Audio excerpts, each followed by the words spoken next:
ಅಂತಾರಾಷ್ಟ್ರೀಯ ಮಹಿಳಾ ದಿನಾಚರಣೆ ಪ್ರಾರಂಭ ಆದಂಥದ್ದು ಎಲ್ಲ ಮಹಿಳೆಯರ ಸಂಘಟನಾ ದೃಷ್ಟಿಯಿಂದ ಪ್ರಾರಂಭ ಆದಂಥದ್ದು. ಅಂತಾರಾಷ್ಟ್ರೀಯ ಮಹಿಳಾ ದಿನಾಚರಣೆಗಳನ್ನ ಪ್ರಾರಂಭ ಮಾಡಿದ ಮೇಲೆ ಮಹಿಳಾ ಸಂಘಟನೆಗಳು ಭಾಳಷ್ಟು ಒಂದು ಮಟ್ಟದಲ್ಲಿ ಸಂಪೂರ್ಣ ಅಲ್ಲ, ಇನ್ನೂ ಸಾಧಿಸಬೇಕಾದದ್ದು ಬಹಳಷ್ಟು ದೂರ ಕ್ರಮಿಸಬೇಕಾದಂಥ ದೂರ ಇದೆ. ಆದರೆ ಒಂದು ಹಂತದಲ್ಲಿ ಮಹಿಳೆಯರ ಸಂಘಟಿತರ ಆಗ್ತಾ ಇರ್ತಕ್ಕಂಥದ್ದು ಬಹಳ ಸಂತೋಷ. ಬಾಬಾ ಸಾಹೇಬ್ ಅಂಬೇಡ್ಕರ್ ಅವರು ಮಹಿಳೆಯರಿಗೆ ಮೀಸಲಾತಿಯನ್ನು ಕೊಡಬೇಕು, ಸಮಾನತೆಯನ್ನು ಕೊಡಬೇಕು, ಆಸ್ತಿ ಹಕ್ಕಿನಲ್ಲಿ ಸಮಾನತೆಯನ್ನು ಕೊಡಬೇಕು ಅಂತೇಳಿ ಬಹಳಷ್ಟು ಹೋರಾಟಗಳನ್ನ ಮಾಡ್ತಾರೆ. ಅವ್ರು ಪಾರ್ಲಿಮೆಂಟ್ನಲ್ಲಿ ಮಹಿಳಾ ಬಿಲ್ ತರಲಿಕ್ಕೆ ಹೋದಾಗ ಅವತ್ತಿದ್ದಂಥ ಇದೇ ಕೋಮುವಾದಿಗಳು ಮಹಿಳೆಯರನ್ನೇ ಬಿಟ್ಟು ಪ್ರತಿಭಟನೆಗಳನ್ನ ಮಾಡಿಸಿ ಮಹಿಳಾ ಬಿಲ್ನ ಪಾಸ್ ಆಗದೆ ಇದ್ದಂಗೆ ಪ್ರಯತ್ನಗಳನ್ನ ನಡೆಸ್ತಾರೆ. ಆದರೂ ಬಾಬಾ ಸಾಹೇಬ್ ಅಂಬೇಡ್ಕರ್ ಅವರು ಆಟ ಬಿಡಲಿಲ್ಲ. ಅವರ ಒಂದು ಕೃಪೆಯಿಂದ ಇವತ್ತೆಲ್ಲ ನಾವೆಲ್ಲ ಇದ್ದೀವಿ ಅಂತ ಹೇಳಿದ್ರೆ ಬಾಬಾ ಸಾಹೇಬ್ ಅಂಬೇಡ್ಕರ್ ಅವರ ಕೃಪೆ, ಕೊಟ್ಟಂಥ ಸಂವಿಧಾನ. ಮಹಿಳೆ ದಿನಾಚರಣೆಯ ಅಂಗವಾಗಿ ನನ್ನನ್ನು ಅಭಿನಂದನೆ ಮಾಡೋಕ್ಕೆ ಕರೆಸಿರೋದಕ್ಕೆ ನನಗೆ ತುಂಬ ಹೆಮ್ಮೆ ಇದೆ. ಮತ್ತು ಅವರಿಗೆಲ್ಲ ಈ ಸಂಘದ ಅಧ್ಯಕ್ಷರಿಗೆ ಮತ್ತು ಎಲ್ಲ ಕಾರ್ಯದರ್ಶಿಗಳಿಗೆ ಎಲ್ಲರಿಗೂ ನನ್ನ ಹೃತ್ಪೂರ್ವಕ ಧನ್ಯವಾದಗಳು. ಮಹಿಳೆಯರು ಎಲ್ಲ ಕ್ಷೇತ್ರದಲ್ಲೂ ಮುಂದೆ ಬಂದಿದ್ದಾರೆ. ಈಗ ಅವರಿಗೆ ಅವಕಾಶ ತುಂಬ ಇದೆ, ಅದನ್ನು ಆ ಅವಕಾಶಗಳನ್ನ ಉಪಯೋಗಿಸ್ಕೋಬೇಕಷ್ಟೇ.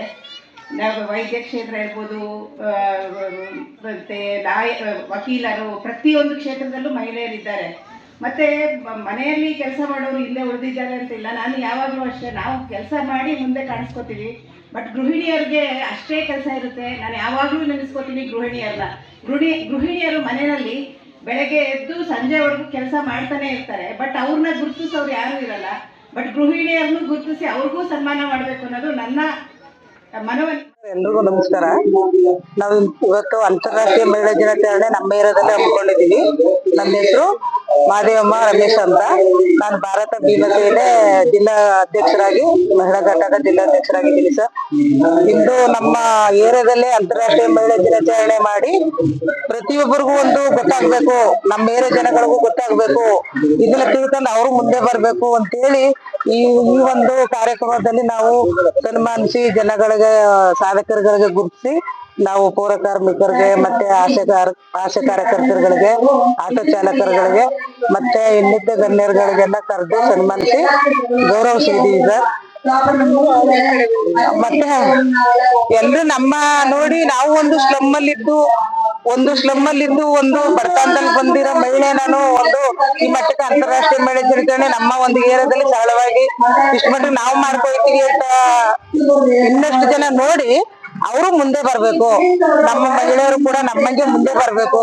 ಯಾರು ಏನು ಮಹಿಳೆ ಏನು ಕಮ್ಮಿ ಇಲ್ಲ ಅಂದ್ರೆ ಮನಸ್ಸು ಮಾಡಿ ಮುಂದೆ ಬಂದ್ರೆ ಸರ್ ಖಂಡಿತವಾಗಿ ಸಮಾಜ ಸೇವೆಯಲ್ಲಿ ತೊಡಗಿ ನಾವು 4 ಒಳ್ಳೆ ಕೆಲಸಗಳನ್ನ ಮಾಡ್ಬೋದು. ಒಂದು 50 ಜನ ಗುರುತಿಸಿದೀವಿ. ಅದರಲ್ಲಿ ಪೌರ ಕಾರ್ಮಿಕರಾಗಿರ್ಬೋದು, ಆಟೋ ಚಾಲಕರು, ಮಹಿಳೆಯರಾಗಿರ್ಬೋದು, ಡಾಕ್ಟ್ರು ಮತ್ತೆ ಪೊಲೀಸ್ ಅವರು ಮತ್ತೆ ಇನ್ನ ಜನಗಳೆಲ್ಲ ಗುರುತಿಸಿದೀವಿ ಸರ್. ನಾವು ಕಳೆದ 20 ವರ್ಷದಲ್ಲಿ ಮಾಡಿದ್ವಿ ಸರ್. ಅದನ್ನ ನಾವು ತುಂಬಾ ಗುಡಿಸಲಲ್ಲಿ ತುಂಬಾ ವನವಾಸ ಪಟ್ಟಿದೀವಿ ನಾವು. ಅದರಲ್ಲಿ ಶಾಸಕರು, ಸೋಮಶೇಖರ್ ಅವರು ಬಂದು ನಮ್ಗೆ ಒಂದು ಒಳ್ಳೆ ಮನೆಗಳನ್ನ ರೂಪಿಸಿ ಕೊಟ್ಟಿದ್ದಾರೆ. ಆ ಒಳ್ಳೆಗಳ ಮನೆ ಆಗಿರೋ ಒಂದು ಖುಷಿಯಿಂದ ಈ ವರ್ಷದಲ್ಲಿ ನಾವು ಹಮ್ಮಿಕೊಂಡಿದೀವಿ ಸರ್. ಇದು ನಮ್ಮ ಗೊತ್ತಿಲ್ಲ, ನಾವು ಹಮ್ಮಿಕೊಂಡಿದೀವಿ, ಇಷ್ಟು ನಡೆಸಿದೀವಿ ಸರ್. ಈ ಸರಿ ಮುಂದಿನ ದಿನಗಳಲ್ಲಿ ಇನ್ನು ಚೆನ್ನಾಗಿ ನಡೆಸ್ಕೊಂಡು ಹೋಗ್ತೀವಿ ಸರ್.